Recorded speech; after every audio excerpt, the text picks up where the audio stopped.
ይሄን የማይገነዘቡ ተራ ሰዎች ጥያቄ ይጠይቁና ካልተመቻቸው እንዲያውም እኔ ከሌን ጠይቄያለሁ እኮ ይላል። طيب ከሌን ከጠየቅ ለምን ትጠይቀኛለህ? እሱ ካሳመነ ማለት ነው። ከዛ የተሻለ የሚያግራራ ነገር እየፈለክ ነው። በኋላ በቃ ከሌ ፈትዋ ሰጥቷል ብሎ እንደፈለገ የሚወደውን ነገር ለመፈጸም እንዲያመቸው የሚያግራራለትን ሰው እየፈለገ ነው። ግልጽ ነው። حتى በደሊል ደረጃ የከሌ ካሳመነ ለምን ሌላን ሰው ትጠይቃለህ? ማነው ይሄ አባባል ራሱ ውድቅ ነው አይባልም። አንዱ ስርዓትን ከሚያዛቡ ንግግሮች መካከል የሆነ ዓሊም ጋራ ሌላን ሰው መጥቀስ ነው አይደል? ምንድነው የምታደርገው? ጥያቄ ትጠይቃለህ፣ ከዛ አለቀ። የኺላፍ ርዕስ ከሆነ نعم እንዲህ አይነት ውዝግብ እንዳለ ሰምቼ ነበር፣ ምንድነው ራዲሁ ወይም ደግሞ ያንተ አመለካከት ምንድነው ብለህ ልጠይቅ ትችላለህ። ከዛ ባለፈ ግን ጥያቄ ጠይቀህ ከዛ ከሌ ግን እንዲህ ይላል ማለት ስርዓት አይደለም። ወይም حتى ከዛም በፊት መልስ ሳይሰጥ በፊት ራሱ ከሌ ደርሱን ሳዳምጥ ወይም የሆነ ቦታ እንትን ብዬ እንደዚህ ሲል ሰማሁት ምን ትላለህ አይባል። የኢጅቲሃድ ርዕስ ሊሆን ይችላል። ከዛም ውጭ ያኒ አንዱን ከሌላው ጋራ በሆነ መልኩ ለማቃቃር የሚፈልግ አካሄድ ሊሆን ይችላል እና ከባድ ነው። ከእንዲህ አይነት ስራ ፈትነት መጠበቅ ያስፈልጋል። ጥያቄ መጠየቅ የፈለገ ሰው የሚጠይቀው የጣሊብ العلم ጥያቄን እንጂ የጋዜጠኛ ጥያቄ መሆን የለበትም። አብዛኛው ኢላ መን ረሒመ ረቡክ በጋዜጠኝነት ስራ ላይ የሚሰሩ ሰዎችን ካየ የነሱ የስራ መነሻና ትርፉ ምንድነው? ወሬ ነው። አሱ ወሬ እኮ ነው የሚሸጠው። ምን የሚለው ቀጥታ እንደዚህ ወሬ ግዙ ባይባልም በተዘዋዋሪ ወሬ በጣም በተናፈሰ ቁጥር ያው ስራቸው እየለመለመ ይሄዳል ማለት ነው። እና ከዚህ አንፃር ወሬ ለማስገኘት ራሱ የሚጥሩ አሉ ማለት ነው። እከሌ ስላንተ ተጠይቆ ባለፈው እንደዚህ ብሏል አንተ ምን ትላለህ ይላል። ይሄ ትርጉሙ ጋዜጠኝነት ሳይሆን በትክክለኛ በሐዲስ አጠራር ማለት ነሚማ ነው። ነሚማ ወሬ ማዋሰት ማለት ነው። ነቅሉል ከላም على وجه الافساد ለማጣላት የሆነ ችግር ለመፍጠር ብለው ሆን ብሎ ወሬ ማዋሰት ማለት ነው። እና ይሄንን አንዳንድ ጊዜ በሚያሳዝን መልኩ طلاب العلمዎች ተላብሰው ታገኛለህ። የዕልም ተማሪዎች እከሌ ስላንተ እንዲህ ብሏል አንተ ምን ትላለህ? እንግዲህ አላህን የማይፈራ ከሆነ ወይም ደግሞ ጥሩ ሰውም ሆኖ ግን ነፍስ ውስጥ የሆነ ነገር ይፈጥርበታል። ሰው ነው መቼም እና በለህና በንዴት መንፈስ የሆነ ጥሩ ያልሆነ ቃል ይሄኛውም ሊሰነዝር ይችላል። ከዛ ይሄን ዘምቶ ደግሞ ወደዛኛው እንደገና ሊያዋስል ይችላል ማለት ነው። ኢማም አህመድ ትላልቅ ሩዋቶች የሚባሉ ማለት ነው ፊቃ የሆኑ በሆኑ ጊዜ ሁለት አፈሮች አስታውሳለሁ። ስለነሱ ተጠየቁ። ፊቃ ነው ሩም ሐዲስ ላይ አስተማማኝ ነው ብለው መለሱ። ግን አንተ ላይ እኮ ያወራል አሏቸው።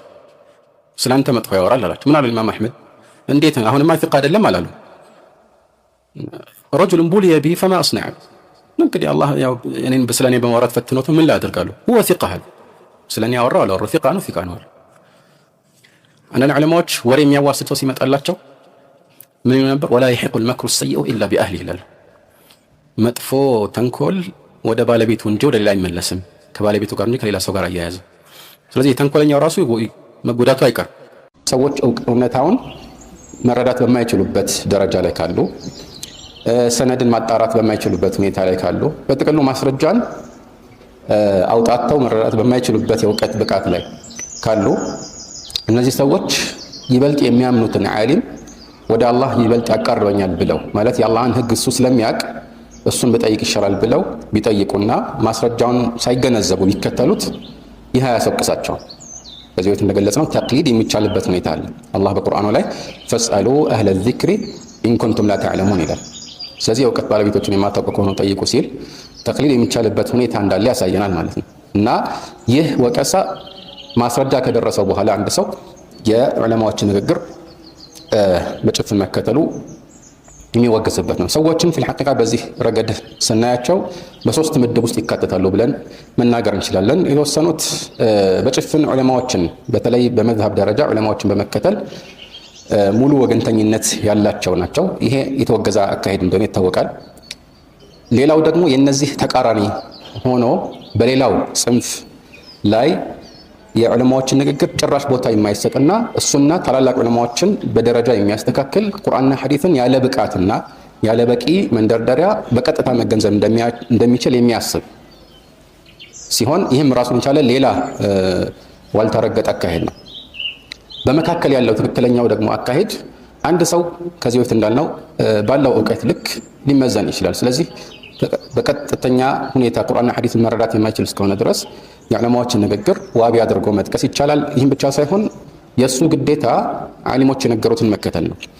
ነገር ግን ይህ በዚህ መልኩ ሁል ጊዜ ላይቀጥል ይችላል። እየተማረ በሄደ ቁጥር የኢጅቲሃድ ክህሎቱ እያደገ ሲሄድ በተለያዩ ርዕሶች ላይ እውነታውን መረዳት ይችላል እና በአንዳንድ ኪታቦች ላይ ኢጅቲሃድና ተቅሊድን ሁለት ተጻራሪ ነገሮች አድርገው በሁለቱ መካከል ያለ በጣም ቀጭን መስመር እንደሆነ እንድታስብ በሚያደርግ መልኩ አንድ ሰው ወይ ሙጅተሂድ ነው ወይ ሙቀሊድ ነው ተብሎ የፈለገ የቁርአንና የሐዲስን እውቀት ቢሰበስብ ለዚህ ግንዛቤ የሚረዱትን እውቀቶች ቢሰበስብ ራሱ እነሱ ለዚህ ትልቁ የኢጅቲሃድ ደረጃ እስካልበቃ ድረስ እነሱ ባስቀመጡት መስፈርት መሰረት ለዚህ ትልቅ የኢጅቲሃድ ደረጃ እስካልበቃ ድረስ ጭራሽ ሙቀሊድ ያኒ ትንሽም ከዛች መስመር ዝቅ ካለ እንደ ሙቀሊድ የሚቆጠርበት እሳቤና ማብራሪያ ትክክል አይደለም።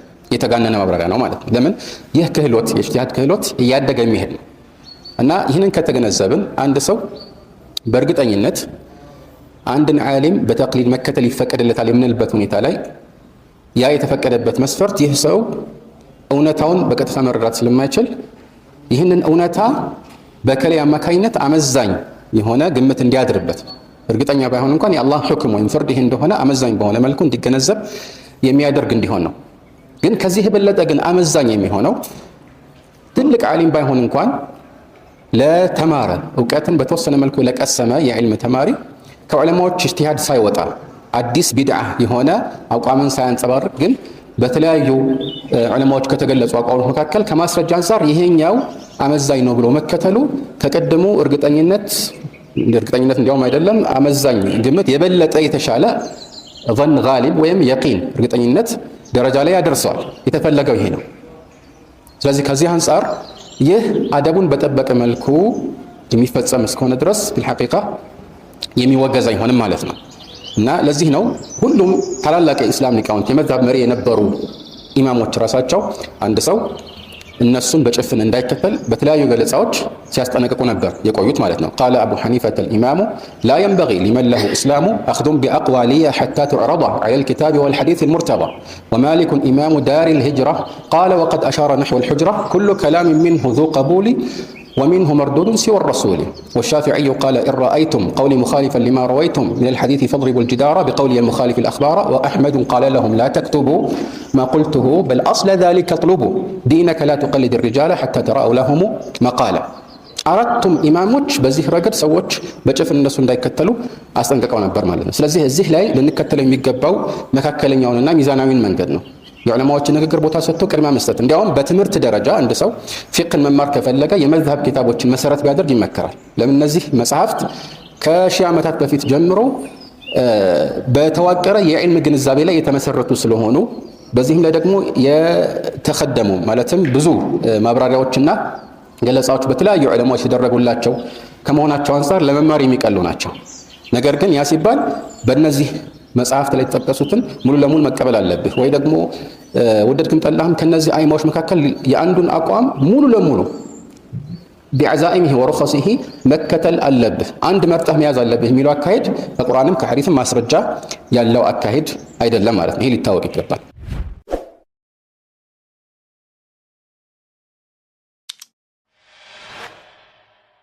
ነሲሐ ቲቪ ኢስላማዊ እውቀት ለሁሉም።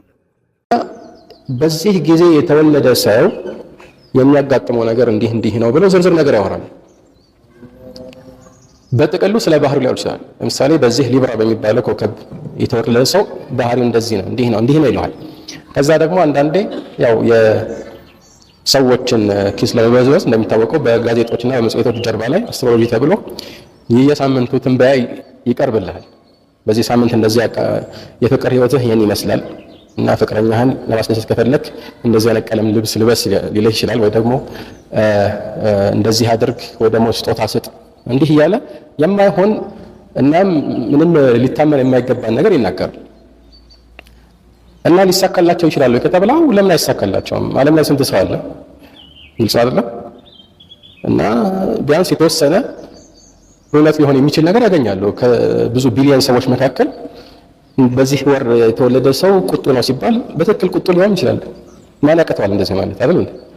ከእውቀት የተነሳ አይደለም፣ ግምት ነው። حتى ሸይኽ ኢስላም ኢብኑ ተይሚያ አንድ ጊዜ እንደሚሉት ሆን ብለው እንደሚዋሹ አንዱ ነገር መጥቶ ተናዟል አለ። ዝም ብለው እየመጡ መቶ ውሸቶች ዝም ብለው ልክ ካህንን ወይም ደግሞ ጠንቋይን አስመልክተው መልእክተኛው አለይሂ ሰላቱ ሰላም ተናገሩት።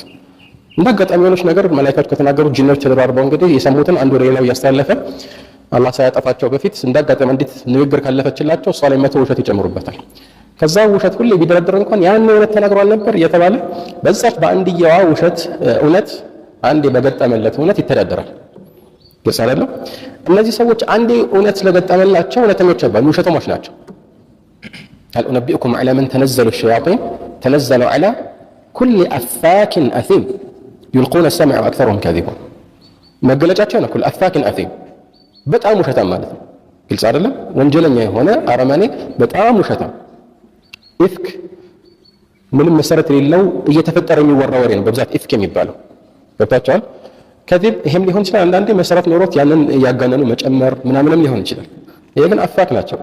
ልክ እንደዚህ ማለት ነው አይኑ ተንጅና ያለው ሰዎች እና የሆነ ነገር ቢገጥምላቸው የሚደንቅ አይደለም ማለት ነው ወባ እና ይህ ነገር እውነት ነው ብሎ ማመን ልክ ብዙዎቹ ዑለማዎች ወይም ተቅሪበን ሁሉም የሚባል በሚችል መልኩ በዚህ ርዕስ ላይ ማብራሪያዎችን ያስቀመጡ ዑለማዎች ይህንን የተናገረውን ለምሳሌ አስትሮሎጂን እንበል አይቶ እውነት ነው ብሎ ማመን ልክ ጠንቋይ ጋር ሄዶ እውነት ነው ብሎ እንደማመን ነው ፈርዶ ይላሉ። ተመሳሳይ ነው፣ ምንም የሚለያቸው ነገር የለም። ለዚህ ነው ወደፊት እንደምናየው መልእክተኛው ዐለይሂ ሰላም በዚህ በፊትም ሐዲስን አይተናል። ሐዲስ ኢብኑ ዐባስ الذي أخرجه أحمد وأبو داود وغيرهما يقول من اقتبس علما من النجوم اقتبس علما من السحر زاد ما زاد ተከዋክብት ቆጠራ የሆነ እውቀትን ትንሽም ብትሆን አንዲት ንዑስ ጉዳይም ብትሆን እማራለሁ ያለ ከሲሕርም ከድግምት የሆነ ነገር እማራለሁ እንዳለ ነው የሚቆጠረው፣ እንደተማረ ነው የሚቆጠረው ማለት ነው። ተመሳሳይ ናቸው ፍርዳቸው ማለት ነው። ዛደ ማዛድ ይሄንን ከጨመረ ከሲሕርም ጨምሯል ማለት ነው። ስለዚህ ተመሳሳይ ፍርድ እንዳላቸው ማወቅ ያስፈልጋል። እና ዛሬ ምናልባት የቀነሱ ሊመስል ይችላል፣ ግን እንዲህ አይነት አስትሮሎጂ በሚል ስያሜ በሰዎች መካከል የሚሰራጩት ነገሮችን ተቀብለው ማንበብና እነዚህን መቀበል እምነት ላይ የተደቀነ እጅግ ከባድ አደጋ መሆኑን ሁሉም ሰው ሊገነዘብ ይገባል። ቃሉ እንግሊዘኛ ስለሆነ ብቻ ማሻአላህ ስልጣኔ እንዳይመስል ማለት ነው። የድሮ የኋላ ቀሮች የባዕድ አምልኮ አንድ መገለጫ ነው። ምንም አእምሮ የማይቀበለው ምክንያታዊ ያልሆነ ነገር ነው። ማንኛውም ሰው የሆነ አዲስ ሀሳብ ባንጸባረቀ ቁጥር አዲስ ፍርቃ እየተባለ ሊጠራ ነው ወይንስ ሌላ ምን ለይበት ነገር አለ?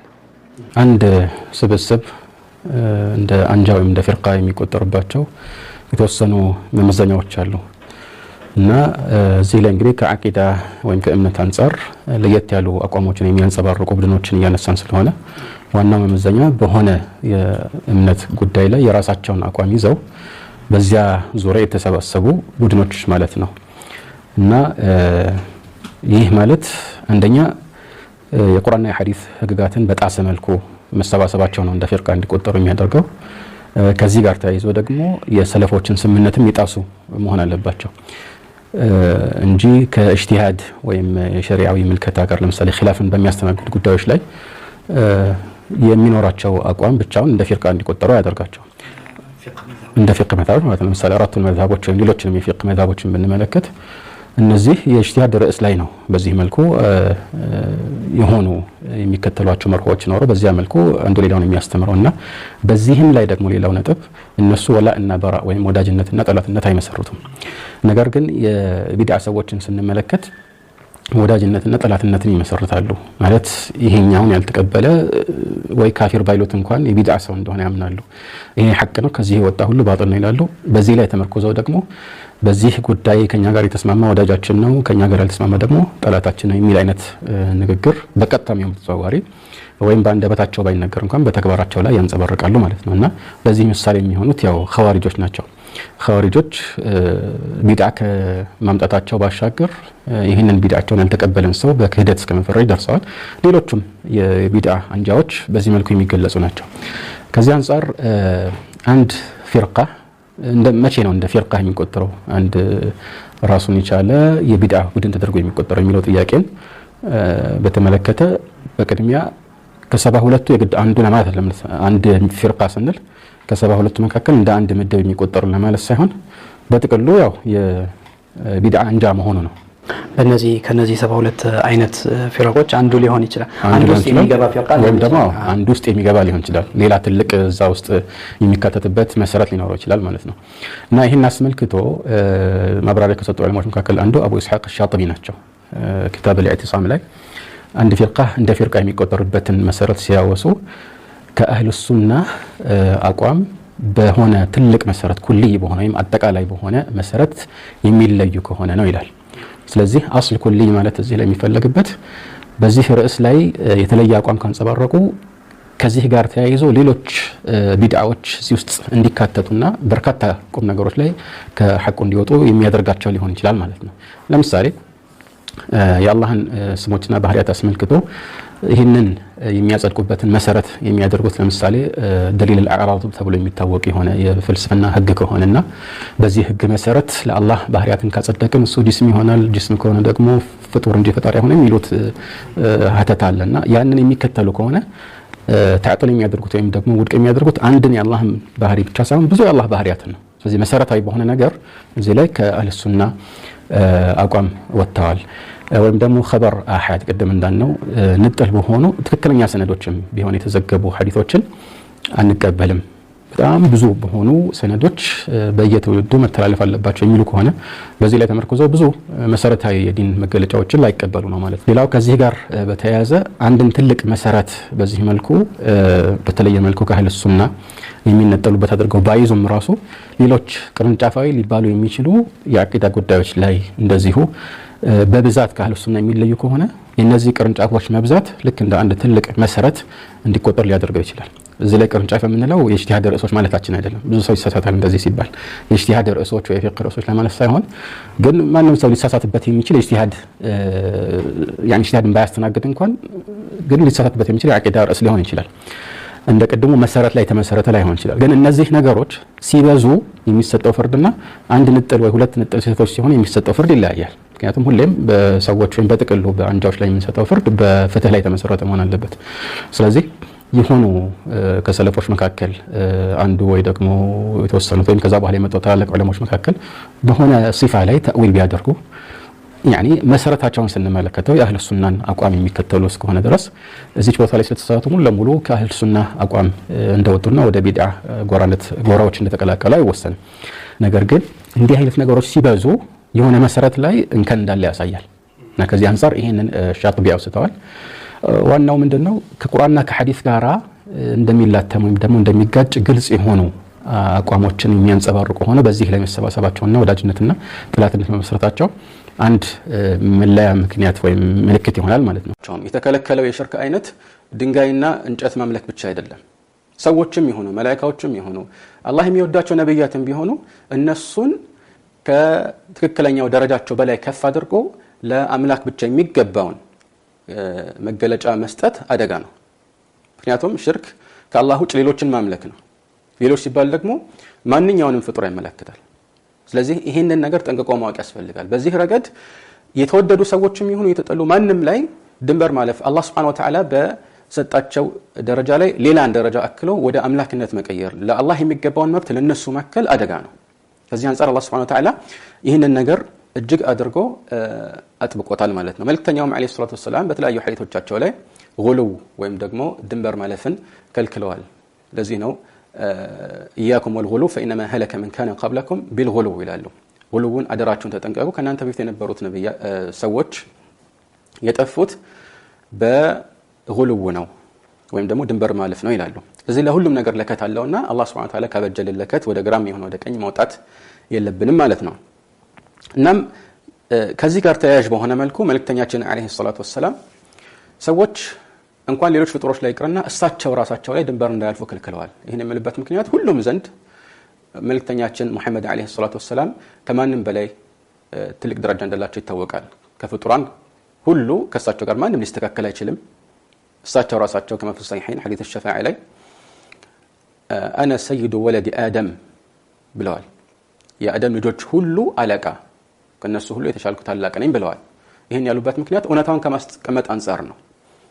እውነታው ይሄ ነው። እንደሳቸው ያለ ማንም የለም። ሙስሊሞች እሳቸውን ካልወደዱ ከንብረታቸው ከራሳቸው ከቤተሰባቸው ሁሉ በላይ እሳቸውን ካላፈቀሩ ኢማናቸው ድክመት እንዳለ የታወቀ ነው።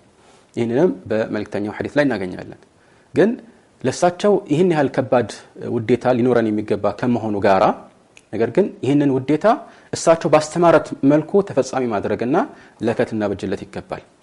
በዋነኝነት ውዴታ የሚጠቀሰው እንደሚታወቀው ያንን የሚወደውን አካል በመከተል እሱ የሚለውን ነገር እሺ ብሎ በመስማትና ትእዛዙን በማክበር ነው። ይሄ ግልጽ የሆነ ስሌት ነው። ኢነል ሙሂበ ሊመን ዩሂቡ ሙጢዑ ወዳጅ ለሚወደው ታዛዥ ነው የሚሆነው። አላህም በቁርአኑ ላይ ቁል ኢን ኩንቱም ቱሂቡነ አላህ ፈተቢዑኒ ዩሂብኩም አላህ ወየግፊር ለኩም ዙኑበኩም አላህን የምትወዱ ከሆናችሁ ተከተሉኝ በላቸው ይህን ካደረጋችሁ አላህ ይወዳችኋልና ወንጀላችሁንም ይሰርይላችኋል ይላል። ስለዚህ ይህ ከመሆኑ ጋራ መልእክተኛው በሳቸው ላይ በምንም መልኩ እንዲያው በቃላትም ደረጃ አስፈላጊ ያልሆኑ ውዳሴዎችን ከሳቸው ደረጃ ጋር የማይሄዱ ውዳሴዎችን ሁሉ አጥብቀው ይከለክሉ ነበር። እንዲያውም አንዳንድ ጊዜ ምናልባት የሚነገረው ነገር እውነት ከመሆኑ ጋራ ወዳልተፈለገው የድንበር ማለት መስመር ሰዎች እንዳይሄዱ ብለው ይህንን አጥብቀው ሲያወግዙ እናገኛለን። ለነዚህ አሁን ለገለጽኳቸው ምሳሌዎች የሚሆኑ አንዳንድ መረጃዎች ለመጥቀስ ያለ ምሳሌ መልእክተኛው አለይሂ ሰላቱ ወሰለም በሚታወቀው የአብዱላህ ኢብኑ አባስ ሐዲስ አልቡኻሪ እና ሌሎች እንደዘገቡት ምን ይላሉ? ابن عباس طبعا ይሄንን ከዑመር ኢብኑ الخطاب ሰምተው ነው። እናም መልእክተኛው አለይሂ ሰላቱ ወሰለም لا تطروني كما اطرت النصارى ابن مريم ክርስቲያኖች የመርየም ልጅ ዒሳን ከመጠን በላይ አጋናው አወድሰው ከፍ እንዳደረጉት እኔንም አጋናችሁ እንደዚህ እንዳታወድሱኝ። ኢጥራ የሚባለው መሰረት የሌለው ውዳሴ ነው። ከመጠን በላይ ከፍ አድርጎ ሰዎችን መሳልና ከዚያ በላይ ማለት አላህ ከሰጣቸው ደረጃ በላይ ከፍ አድርጎ መቅረጽ አደጋ ነው። እናም ከዚህ አንፃር መልእክተኛው አለይሂ ሰላቱ ወሰለም በዚህ ትክክለኛ ሐዲስ ላይ لا تطروني كما اطرت النصارى ابن مريم ካሉ በኋላ فانما انا عبده እኔ የአላህ ባሪያ እንጂ ሌላ አይደለሁም አሉ። فقولوا عبد الله ورسوله የእሱ የአላህ ባሪያ እና መልእክተኛው በሉ ይላሉ። ዘንድ አንዳንድ ጊዜ በሆኑ የተሰውፍ መንገዶች ላይ ያሉ ሰዎች የአላህን ህግና ውሳኔ የሚፈጽማቸውን ነገሮች ሁሉ ወደን እንቀበላለን ብለው ስለሚያስቡ መጥፎ ነገርን አስመልክቶ በሰብር ሲያሳልፉ ይታይና እንዴት እንዲህ ማድረግ ቻሉ ተብሎ ይደነቃል። ለምሳሌ አንዱ ልጁ በሞተበት ጊዜ በማልቀስ ፋንታ ሳቀ ይባላል። يقال انه عارف من العارفين እና ሳቀ ምን ነው ሲባል قال قضى الله قضاء فأردت أن أرضى بقضاء الله الله يهونن ውሳኔን ወይም ፍርድን ፈርዷል የአላህን ፍርድ እንግዲህ በሪዳ ወይም በውዴታ መቀበል ፈልጌ ነው አለ። طيب ችግር የለውም ይሄን ማለቱ አይደለም። ግን ሰዎች ግራ ገባቸው። ከዛ በኋላ የመጡ ዑለማዎች እንዴት የዚህ ሰው ሰብር ከመልእክተኛችን ሰብር ተሽሎ እንዴት መልእክተኛችን ልጃቸው የልጅ ልጃቸው ማለት ነው በሞተበት ጊዜ አልቅሰው ነበር፣ እሱ ግን እንዴት ሳቀ? ከመልእክተኛችን ተሻለ ወይ? في رضاه بقضاء الله ማለት ነው የአላህን ፍርድ በመውደዱና ወዶ በመቀበሉ ከመልእክተኛችን ይበልጣል ወይ በሚል ለዚህ ምላሽ መስጠት ከበዳቸው። ኢብኑ ቀይም ነው ያለው። ኢብኑ ተይሚያ ተጠየቁ ስለዚህ ጉዳይ ይላል። ምን አለው ኢብኑ ተይሚያ? የመልእክተኛችን ሀዲይና መመሪያ ይበልጣል እዚህም ላይ አሉ። እንዴት? ምክንያቱም ይህ ሰው ሁለት የዒባዳ ዘርፎችን አንድ ላይ ልቡ ማስተናገድ ስላልቻለ ነው። አንደኛው የዒባዳ ዘርፍ ምንድነው? አላህ የወሰነውን ውሳኔ በውዴታ መቀበል ነው። ሁለተኛውስ ረሕመህ ምን ነው? ረሕመህ እዝነትና ርህራሄ ለሰዎች ማዘን የሚባለው ነገር ራሱን የቻለ ሌላ ዒባዳ እኮ ነው። ይሄንን ማድረግ አልቻለም። መልእክተኛችንስ ሁለቱንም ማስተናገድ ችሏል። ልባቸው ሰፊ ነው። ይሄኛው ስላልበቃ ቦታው አንዱን ብቻ ማስተናገድ ቻለና መሳቅ ብቻ ነው የቻለው። ገብቷቸዋል አይደለ? ማልቀስ አልቻለም። መልእክተኛችንስ ሁለቱንም ማስተናገድ ቻሉ። ለዚህ ነው ይህ ምንድነው ተብሎ ሲጠየቁ ምንድነው ያሉት? ሰዓድ ኢብኑ ዑባዳ እኮ ጠየቃቸው ከማ في الصحيح ሲያለቅሱ ጊዜ ምንድነው ሰሃቦች ቀጥታ ነው የጠየቋቸው እያለቀሱ ምንድነው አላቸው? قال هذه رحمة جعلها الله في قلوب عباده وفي رواية في قلوب من شاء من عباده وإنما يرحم الله من عباده الرحماء ይሄማ እዝነት ነው ረሕማ ነው አሉ። አላህ ከባሮቹ መካከል በፈለገው ባሪያ ልቦና ውስጥ የሚያኖረው ረሕማ ነው፣ ርህራሄ ነው።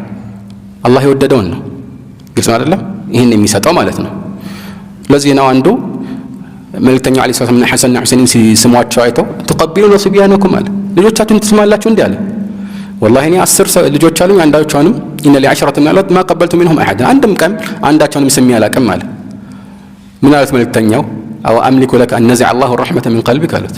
ታዲያ አላህ ከልብህ ረሕማን ወይም ርህራሄን ወስዶብህ ቢሆን ምን ላደርግልህ ታዲያ አሉት። ግልጽ ነው። ወፊ ሪዋየትን ኡኽራ ፊ ሰሒሕ መን ላ የርሐም ላ ዩርሐም አሉት። የማያዝን አይታዘንለትም ማለት ነው። ይህንን መስራት ይችላል መልእክተኛው ዓለይሂ ሰላቱ ወሰላም። ስላልሆኑም የእውነት የመልእክተኛው ተከታዮች እነማን ናቸው? አህሉ ሱነቲ ወልጀማዓ ናቸው። የእውነት ተከታዮች ከሳቸው በፊት የሚያስቀድሙት ፋና የለም። ኸይሩል ሀዲ ሀዲ ሙሐመድ እንደሚባለው ማለት ነው። ወይም ደግሞ ኸይሩል ሁዳ ሁዳ ሙሐመድ ሰለላሁ ዐለይሂ ወሰለም ከማ ሰየእቲ ፊ ከላም ሙሰኒፍ። እና ይሄ መነሻችን መሆን አለበት። ከሳቸው ሐዲስ የምናስቀድመው ነገር የለም። እንደ አንዳንዶች አልቁርአን ወሱና እያላችሁ ሀዚህ አዲላ ለፍዝያ ላ ቱፊዱ ልየቂን አንልም። ቃላዊ ማስረጃዎች ናቸው፣ እርግጠኝነትን አይወርሱም እንደሚሉት አብዛኛዎቹ አሻዒራዎችና ሙዕተዚላዎች እንዲህ አይነት ቃል አንናገርም። ወሁም ያዕተሪፉን ቢዛሊክ አቅል ግድም ያይሰጠዋል እንዲህ የሚባል ነገር ነው። አቅልንማ ሲያስፈልግ ከሆነ እንጠቀምበታለን። በአቅላችን መልእክተኛው ነቢይ መሆናቸውን አወቅን፣ ይሄ ዲን ሐቅ መሆኑን አወቅን አይደል? ሐቅ መሆኑን ካወቅክ በኋላ እንደገና ሁሉንም ዝርዝሩን በአቅል ትመረምራለህ እንዴ? አወቅክ እኮ መጀመሪያ አለቀ። ፈማዛ ባዕደ አልሐቅ ኢላ አضላል